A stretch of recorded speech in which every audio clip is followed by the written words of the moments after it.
ओवैसी कह रहे हैं कि मुसलमान वोट ना दे बीजेपी को, काम नहीं करती है बीजेपी। हम काम के बल पर बिहार में वोट मांगने आए हैं।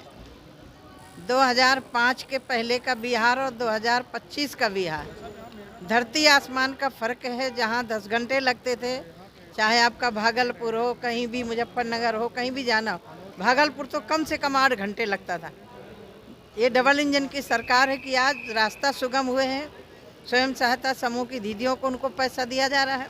वैसे जरा उन लोगों से जाके पूछें जिनको राशन मिल रहा है, जिनको आवास मिले, जिनको गैस सिलेंडर मिले हैं। राजनीतिक भाषण देना और विकास दोनों में बहुत बड़ा फर्क होता है। तो वैसे कम से कम उनके गरीब मुसलमानों का अधिकार न छीनने का प्रयास करें। राहुल गांधी ने कहा है कि छठ के नाम पे नरेंद्र मोदी ड्रामा। राहुल गांधी जी माननीय प्रधानमंत्री जी का जितना अधिक से अधिक अपमान कर सकते हैं, जनता उतना ही मोदी जी के साथ खड़ी है।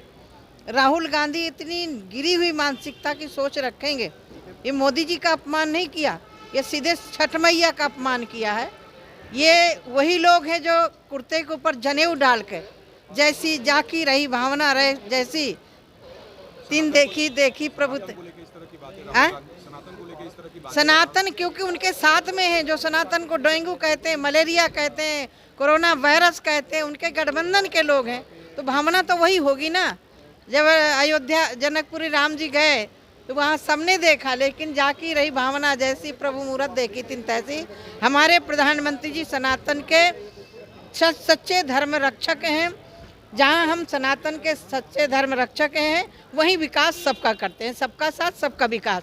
लेकिन राहुल गांधी के पता नहीं किस मानसिकता से बोलते हैं, क्योंकि उनकी सनातन में आस्था ही नहीं है। जब मंदिर जाएंगे तो पूजा करने, चुनाव के समय जाएंगे, जनेऊ पहनेंगे तो भी चुनाव के समय जाएंगे। आस्था स्थायी होती है, चुनावी मुद्दा नहीं होता है।